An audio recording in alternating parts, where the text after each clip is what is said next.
Okay, you won't believe how laggy that was when I was trying to make that intro. Well, anyway, people are obviously not f***ing with Roblox. They don't like the decisions they're making. What is Roblox gonna do about that? Listen to the community? No, they aren't gonna listen to the community. You know what they're gonna do? They're gonna plug their ears and their fresh meat and say, la la la, I can't hear you. I'm gonna keep on making these bad updates. La la la la la. I may or may not like children. What? Okay, so that was a long intro, but if you have been seeing what's going on with Roblox and its community at all for the past few months, especially when the first Roblox blackout happened and it absolutely flopped on its face flat, then you'd know that there's these mini protests going on, mainly being fueled by these Roblox rant channels that keep on ranting, quote-unquote ranting about them every single other day or so. And recently, there was supposed to be the second Roblox blackout, the sequel of sorts, and it didn't work out either. Surprise, surprise. It kind of didn't work and brought more attention to Roblox and caused more people to play Roblox other than that. But whatever. It doesn't matter. You're here for the reason why Roblox protests don't work. And here are some main reasons. Number one, there's no incentive to actually do them. If you want an actual protest that will work, no matter what, no fail, if everyone somehow, clasped hands and said kumbaya, then it was to stop playing that thing or giving it attention or giving it money. Forever! Until they change. It's what Creecraft said in their latest video about it. You can't just go back after one day. A protest does not work if it has an end date. Imagine if the 1960s civil rights protest for African Americans' rights in the US stopped because the sit-ins weren't working and they were constantly getting harassed. It wouldn't have gone far. Do you think this is going to go any further if you throw the flag on the ground halfway through? No, it won't. The second thing that are making these protests fall flat is that it's being misdirected. Let me explain. So the first Roblox blackout is being used as a roadmap of what not to do. But they're doing the exact same thing. They had 4 days to prepare for a site-wide Roblox blackout where everyone on the platform will join hands and stop playing, stop buying Robux, stop spending it for a day. Actually taking water out of the ocean. Roblox has been getting crazy income for the past, 2 decades, 20 years? So you think not playing for a day is gonna hurt them? They're gonna get money out of investors, people who don't want to play the blackout, and just site traffic. Dude, it's like trying to actually take a cup of water out of the... And another point I've seen is that these people, these Roblox renters, are trying to get players to stop playing, content creators to stop making content, and popular game developer owners to unpublish their games, to remove them from the site. Dude, that's not gonna work. It's like asking someone to quit their job for a day just to show their company that they hate them. Is it gonna work? No. Are they probably gonna get fired? Yes.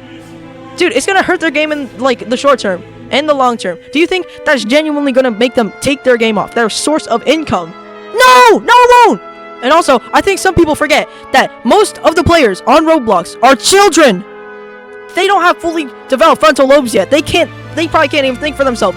They're too destroyed from steel or brain rot to actually participate in anything meaningful. And they don't get anything. They aren't affected by the bad updates, by the bad things, because it's not their top priority. They want to play Roblox games. They don't want to worry about the stuff going on behind the scenes, the updates, because it doesn't matter to them. It doesn't affect them in any way, and it's never going to affect them in a meaningful way. So you could just forget about those guys, because they aren't going to change unless Roblox dies or something. And it's also going to fail, because the prospect of it failing is enough to demotivate some people for actually participating in it, and the prospect of people not joining them is also going to stop them from not playing Roblox. The effect of being lonely in this thing that's supposed to change stuff and it's supposed to be this huge thing and actually not working is demotivating. It is horrible. It's a horrible experience for anyone who wants to do it, and that's why they play Roblox anyway. So what was the message of this video? Basically, a summary was Roblox protests will not work because these Roblox ranters don't know how to boycott correctly, brought up by Creecraft in one of his latest videos. They're being misdirected, they don't know what they're doing, they have too little time to prepare for this huge event. It's not going to do anything to Roblox financially if you're going to start and stop in the span of 24 hours. They were asking for too much with only 4 days of preparation. They were asking for everyone on the platform to leave Roblox. They were asking for content to be ceased from it, and they were trying to get people to stop buying Robux, stop spending Robux, and for the top games on the platform to be taken down. All that with the majority of the platform's players being children who can't really participate in these things because they don't really care. And the last thing is there not really being end goal that's concrete, no motivation and no reason to actually do it. You could just leave the video here, but this is just a quick note. So what would be the perfect protest in my opinion?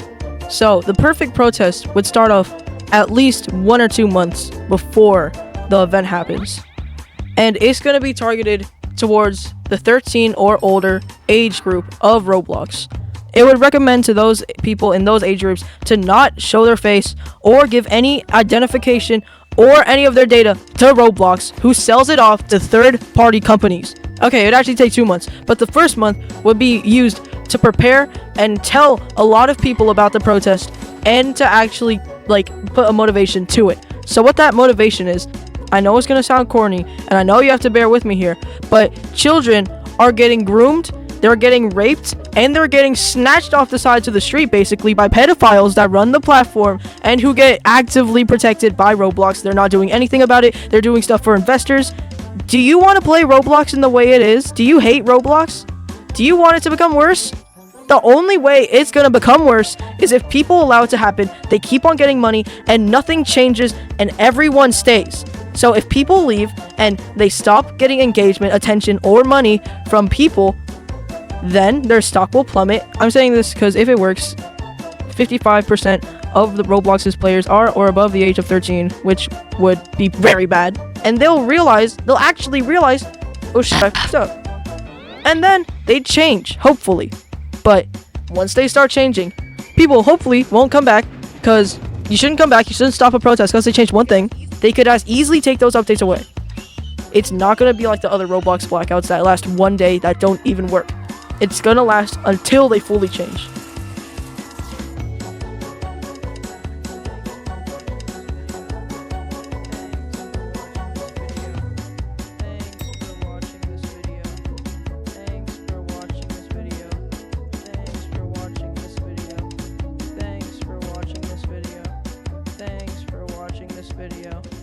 Thanks for watching this video.